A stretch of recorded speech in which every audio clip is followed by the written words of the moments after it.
이 기존에 쓰던 방식을 보면은 보통 순서가 관절낭을 먼저 이완을 하고 뭐 내회전 근육인 견갑하근이나 정거근을 잘 쓸 수 있도록 활성화를 한 다음에 이제 그에 맞는 움직임을 가져가는 식으로 접근을 하고 있습니다. 뭐 이런 코디네이션이나 이런 것들 굉장히 잘 해주시는 분들도 많지만 그 순간에는 어깨가 들어가 보일 수 있지만 다시 어깨가 나오거나 혹은 비슷한 증상을 다시 가지고 돌아오신다는 거죠. 첫 번째가 국소적으로 접근을 했다고 생각을 하거든요. 예를 들면은 제 몸이 이렇게 틀어졌다고 한번 생각해 보겠습니다. 이렇게 틀어졌는데 이 어깨 나온 게 지금 불편한 거예요. 그래서 내가 어깨를 내려서 얘를 다시 넣었지만 내 고개랑 내 반대쪽 손이랑 내 몸은 이쪽을 계속 향하고 있잖아요. 그래서 이 순간에 어깨 들어갔어요 하고 안녕히 계세요 하고 왔는데 얘가 다시 이렇게 돌아가는 거죠. 내 몸의 방향성이 이쪽을 향하고 있기 때문에. 그래서 이 문제가 계속 지속되는 거라고 생각을 하고요. 조금 안타까운 게 이 전방 활주 증후군이라는 게 우리나라에서만 굉장히 많이 쓰입니다. 제가 이런 문헌 조사를 좀 해보려고 해도 해외에서는 그렇게 이 단어 자체를 많이 쓰지 않는데 유독 우리나라에서 이 단어를 되게 많이 쓰고 그에 관련된 컨텐츠도 많고 그 컨텐츠들도 보면 대부분 이 어깨를 어떻게 넣냐, 나 어깨 나왔는데 어떻게 넣어야 되냐, 나는 어깨가 나와서 이렇게 하면 어깨가 들어간다, 어깨 들어갔죠? 짠! 하고 이렇게 끝나는 겁니다. 근데 이런 국소적 접근이 과연 장기적인 해결을 할 수 있을까 라는 거죠. 두 번째가 이제 대상에 따라서 이제 개별화가 돼 있지 않다라는 겁니다. 예를 들면 전방 활주 증후군은 무조건 내회전 운동을 해서 견갑하근을 써야 되고 전인 운동을 해서 정거근을 써야 돼, 그렇게 해야 되는 게 전방 활주 증후군이야, 이렇게 A 더하기 B는 C다 라는 식으로 픽스를 해놓으니까 문제가 더 생긴다고 생각을 하거든요. 운동을 열심히 하는 바디빌더가 있을 거고 그 다음에 운동을 하나도 하지 않는 어르신이 있지 않습니까? 근데 그 두 분이 똑같이 어깨가 전방으로 활주돼 있다 그래서 그 원인이 같을까라고 물어본다면 저는 이제 아닐 수 있다라는 거죠. 예를 들어서 이제 바디빌딩을 하시는 분들은 뭐 너무 이 신전 동작을 너무 많이 써가지고 이 흉추가 플랫해지면서 견갑이 평평해지면서 생길 수 있을 수 있는 거고, 또 어르신들 같은 경우는 운동을 많이 하지 않지 않습니까? 그래서 이런 이완된 자세, 뭐 스웨이백 자세, 이런 자세로 인해서 어깨가 앞으로 나올 수 있을 건데 이 두 분을 똑같이 접근하는 게 맞느냐라는 거죠. 저는 이 부분에서 장기적 해결이 어려웠다고 생각이 들고, 마지막 세 번째는 이 운동의 원인과 결과를 조금 혼동하시는 경우도 있는 것 같아요. 예를 들면 내가 벤치프레스를 할 때 이렇게 벤치프레스를 해요. 이렇게 벤치프레스를 하는데 제가 전방 활주 증후군 때문에 이 부정렬이 생기는 것 같아요 라고 말하는 거죠. 그래서 얘만 들어가면 내가 운동 잘할 수 있을 것 같아요 라고 말을 하지만 애초부터 부정렬은 있었는데 그 부정렬을 가진 상태로 운동을 계속 하다 보니까 전방 활주가 점점 심해질 수 있다라는 겁니다.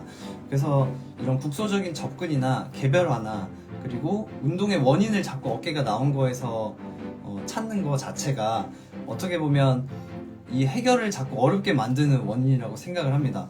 그래서 제가 생각할 때 저의 주관적 견해는 이제 첫 번째가 바로 호흡이라는 게 과소평가되어 있다는 겁니다. 그래서 이 호흡에 대해서 먼저 조금 같이 얘기를 하고 가면 좋을 것 같은데요. 지금부터는 좀 잘 들으셔야 돼요. 왜냐면 되게 중요한 얘기들 많이 할 겁니다. 심부코어라고 굉장히 중요하다고 얘기를 하지만 이 심부코어를 어떻게 잘 쓸 거고, 그리고 이 심부코어를 잘 쓰는 게 얼만큼 중요하다라는 거를 사실 잘 인지하지 못하고 있다고 생각합니다. 그래서 저는 운동을 하실 때 이 호흡을 무조건 제일 첫 번째로 하시면 좋을 것 같아요. 횡격막 같은 경우는 우리가 보통 날숨에서, 그러니까 숨을 후 뱉는 과정에서 이제 많이 늘어나게 되고, 이제 골반저근 같은 경우는 숨을 마시는 과정에서 이제 많이 늘어나게 되는데, 이런 신장성 긴장이 있어줘야 팽팽하게 심부코어를 잘 써줄 수가 있습니다. 근데 이게 잘 활성이 되지 않은 상태에서는 제가 생각할 때는 감히 얘기하자면 그 어떤 운동도 제대로 할 수 없습니다. 그래서 이 호흡을 정말 중요하게 생각해 주셨으면 좋겠고, 그리고 또한 이 목에 있는 근육들이 이완되지 못하면 이 흉곽의 움직임을 놓아줄 수가 없거든요. 근데 이제 몸에서 계속 긴장이 돼 있으면 이런 뭐 사각근이나 흉쇄혈근이나 이런 소흉근 같은 2차 호흡근들이 긴장이 되어 있습니다. 그래서 이 들숨은 마실 때는 횡격막이 내려가면서 심장의 부피가 커지거든요. 그러면서 심장 박동이 느려지기 때문에 우리 뇌에서는 심장 박동을 올리라고 해서 이런 좀 긴장을 시키는 호르몬들이 많이 나오게 됩니다. 반대로 숨을 뱉을 때는 이제 횡격막이 쭉 올라가면서 이제 심장이 수축되겠죠. 그래서 심장이 작아지고 심장 박동이 빨라지기 때문에 이런 걸 늦출 수 있는 호르몬이 많이 나오거든요. 그래서 들숨은 긴장된 반응, 그리고 날숨은 이완된 반응, 이렇게 두 가지로 좀 크게 기억을 해주시면 좋을 것 같고, 그래서 이 두 가지가 다 잘 되어야 이제 몸에서의 심부코어를 잘 쓸 수가 있다. 특히 횡격막과 골반저근을 올바른 정렬 상태에서 잘 써줘야 되는데, 그게 잘 써주려면 호흡을 잘 해야 된다라는 게 이 호흡의 결론입니다. 그리고 이 안정성이 확보가 되어야 이 흉추에서의 움직임과 갈비뼈에서의 움직임이 잘 나오게 되거든요. 근데 이 움직임이 잘 나왔을 때에 우리는 어깨를 잘 사용할 수 있는 겁니다. 제가 왜 이 전방활주저근에서 이 얘기를 하냐면, 우리가 이렇게 한번 해볼게요. 보통은 내외전이 오른쪽이 잘 안 나오니까 내외전을 이렇게 한번 해볼게요. 이렇게 얼만큼 가는지 한번 해보시고, 다시 한번 이제 제가 같이 하자는 대로 해보세요. 이 왼손으로 오른쪽 갈비뼈를 눌러주시면서 숨을 뱉어주실 겁니다. 오른쪽 갈비뼈 누르면서 갈비뼈가 이렇게 내려갔다고 느껴지셨을 때 다시 한번 내회전을 이렇게 해보시면, 제 팔 지금 많이 내려가죠? 내회전이 갑자기 가동 범위가 증가되는 것을 보실 수가 있습니다. 근데 이렇게 흉곽의 움직임만 나와도 내 가동 범위가 드라마틱하게 좋아지는데, 이거를 내회전이 안 나온다 그래서 자꾸 어깨 쪽으로만 접근을 하고 자꾸 어깨에서만 원인을 찾으려고 하니까 해결이 잘 안 된다라는 겁니다. 그리고 이제 두 번째는 그 우리 몸의 방향성에 대해서 이해를 하시면 좋겠다라는 겁니다. 제가 첫 번째 라방 때 얘기를 했었는데, 대부분 우리 몸이 불균형이라는 거는 다 알고 계시잖아요, 그죠? 근데 그게 정확히 어떤 식으로 불균형인지를 이해하시는 게 저는 되게 중요하다 생각하거든요. 이거는 사람뿐만 아니라 대부분의 포유류가 다 비슷하다고 합니다. 그래서 우리가 횡격막을 보면 오른쪽이 더 크고, 이제 심장은 왼쪽에 있고 간은 오른쪽에 있고, 이런 식으로 장기의 위치로 인해서 우리의 척추의 방향이 다르게 되어 있습니다. 그게 왜 그러냐면, 이 장기에 들어있는 위치로 인해 우리가 호흡을 할 때 일정한 방향성이 생기게 되거든요. 그래서 보통은 왼쪽 등이 막혀 있고 여기 왼쪽 앞이 열려 있습니다. 그래서 호흡을 2만 번을 하루에 한다고 해요. 이 2만 번을 호흡할 때마다 몸에서 일정하게 어떤 방향성대로 계속 조금씩 움직이는 겁니다. 이렇게 됐을 때에 우리 몸이 당연히 어떤 방향성을 띄고 있을 수밖에 없다라는 거죠. 그래서 제가 첫 라방에 말을 하긴 했지만, 우리의 요추는 내장 전이증이 없는 이상은 대부분은 요추가 오른쪽을 보고 있고, 그 다음에 중부 흉추는 왼쪽을 보고 있습니다. 근데 이 방향성을 알고 계시는 것만으로도 우리가 왜 오른쪽이 내외전이 제한되고 왼쪽이 외회전이 제한되는 경우가 많은가를 이해하실 수 있다라는 겁니다. 그래서 요거를 잘 알고 계시면 좋을 것 같고, 물론 다른 케이스도 있어요. 근데 그런 케이스는 이제 2차적으로 보상이 생긴 건데, 그런 2차적인 보상까지 다 말씀드릴 수는 없기 때문에 제가 나중에 따로 다루도록 하겠습니다. 그래서 우리가 이 어깨를 임피지먼트 테스트를 해보지 않습니까? 그래서 왼쪽은 보통 잘 나오고 오른쪽은 잘 안 나오는데, 제가 예전에 교육 들을 때는 이게 잘 나오려면 뭐 전인도 잘해야 되고 후관절낭도 풀어야 되고 이렇게 얘기를 하기도 하지만, 우리가 이 방향성만 이해를 해본다면 같이 한번 또 해보겠습니다. 이렇게 한번 해보시고 이렇게 들면 오른쪽이 잘 안 올라가실 거예요, 대부분. 그럼 그런 분들은 한번 그냥 몸통만 살짝 오른쪽으로 틀어주신 다음에 그 다음에 이렇게 한번 올려보세요. 그러면 이렇게 올렸을 때보다 훨씬 더 어깨가 잘 올라가는 거를 느끼실 수가 있을 겁니다. 근데 이제 이런 식으로 몸의 방향성만 내가 잘 맞춰줘도 우리 몸에서는 대부분의 그런 문제들이 해결될 수 있는데, 너무 국소적으로 접근을 하다 보면 이걸 해결하기 힘들어지겠다. 그리고 마지막으로 사람마다의 이제 개별성이 저는 중요하다고 생각하거든요. 이제 사람마다 내가 뭐 전방전이증이 있건 어깨가 아프건 이게 더 심해진 이유가 있지 않겠습니까?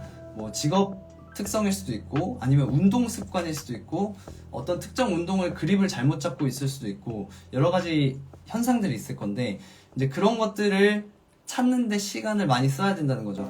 이런 어깨 넣는 거는 사실 너무 쉽잖아요. 우리 뭐 후관절낭 늘리고 사실 어깨 회전근개만 활성화시켜주면 이 어깨 들어가는 거 바로 보여드릴 수 있는데, 회원님한테. 근데 이제 당장은 보여드리고 퍼포먼스를 보여줄 수 있지만 장기적으로 이게 해결이 안 된다는 거죠. 그래서 그걸 해결하기 위해서 이 회원님과 계속 소통을 하면서 어떤 게 이 회원님의 이 불균형을 계속 심하게 만들고 이런 전방 활주를 계속 심하게 만드는 건지를 파악을 해야 해결을 할 수 있다는 겁니다. 그래서 다시 정리를 하자면 이 전방 활주라는 거에 너무 집착하지 않으셨으면 좋겠어요. 그리고 내가 통증이 있냐 없냐, 이것도 굉장히 중요한 거고, 만약에 통증이 있다면 먼저 내 호흡 패턴이 잘 이루어지고 있는지 그걸 첫 번째로 확인을 하셔야 되고, 그 호흡 패턴을 먼저 잡아주고, 얘가 잡혔을 때 두 번째로 해야 될 일이, 이제 내 몸이 하루에 2만 번 호흡을 할 때 내 몸이 향하고 있는 방향성이 어딘지를 찾아야 된다는 겁니다.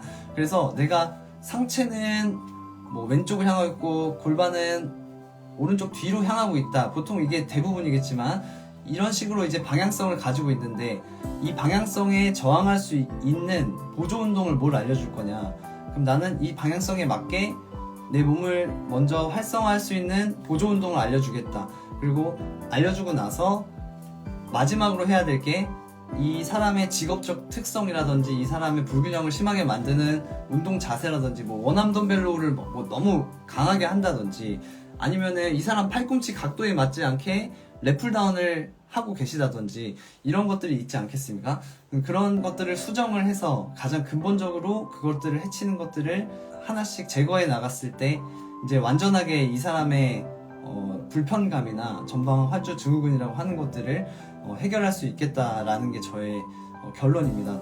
이 어깨 나온 거를 넣는 거에 집착하지 마시고, 이 어깨가 나온 게 사실 중요한 게 아니라 이 사람이 어깨를 쓰는 게 불편한 건데, 이 어깨 넣는 거에 집착을 하니까 이 넣는 방법에만 너무 집착을 하시는 겁니다. 그럼 그 순간에 넣어봐야 아무 의미가 없는 거고, 이 사람이 어깨가 왜 나오게 됐는지에 대한 원인을 찾는 거가 중요하고, 그 원인을 해결하려면 사실 어깨만 보고 가서는 좀 어려울 수 있다 라는 게 이제 저의 견해인 겁니다. 그리고 아까 흉추의 움직임하고 이제 어깨의 움직임하고 이런 것들을 얘기할 때 또 말씀 이제 못 드린 게 있는데, 흉추 회전도 마찬가지로 코어만, 그러니까 심부코어 호흡만 잘 잡아주셔도 이 흉추 회전이 훨씬 더 개선이 많이 되거든요. 흉추 회전이 개선되는 것만으로도 어깨 가동범위나 움직임이 좋아질 수 있다는 거는 이미 다 잘 알고 계실 겁니다. 그리고 논문도 있는데 실험을 하나 봤습니다. 그게 뭐냐면, 이 손의 팔의 위치에 따라서 이제 흉추 회전 범위가 달라진다는 거거든요. 그래서 이것도 같이 한번 해볼게요. 이렇게 한번 손을 중립으로 놔보시고, 이 손 말씀드린 겁니다. 이 상태로 오른쪽 회전, 왼쪽 회전 해보시고, 그 다음에 이 손을 한 손은 이렇게 뒤집고 한 손은 이렇게 엎을게요. 네. 이 상태에서 이렇게 회전해 보시고, 또 반대로 이렇게 해가지고 이렇게 회전, 이렇게 해보시면 이 손이 뒤집어진 쪽으로 몸이 잘 회전이 된다는 거를 느끼실 수가 있을 겁니다. 그러니까 이처럼 이제 이 몸의 움직임이라는 거는 어떤 특정 관절로 하나로 인해서 생기는 게 아니고, 견갑의 움직임이 흉추의 움직임을 바꿀 수 있고, 이 흉곽의 움직임이 흉추의 움직임을 바꿀 수 있고, 그리고 이 목의 움직임이 또 흉추의 움직임을 바꿀 수 있고, 그것들이 어깨에도 영향을 미칠 수 있다 라는 겁니다. 많이 늘어나가지고 좀 혼란스러우실 수도 있겠지만, 결론적으로는 이 전체적으로 봐야 장기적인 해결책을 제시할 수 있고, 가장 근본적인 것부터 하나씩 해결해 나갈 수 있다라는 거죠. 그래서 호흡이 굉장히 중요하고, 그 몸에 가지고 있는 방향성을 파악해서 마지막에 그 사람의 습관이나 잘못된 방식들을 잡아주면 뭐든 해결할 수 있겠다라는 게 오늘의 이야기였습니다.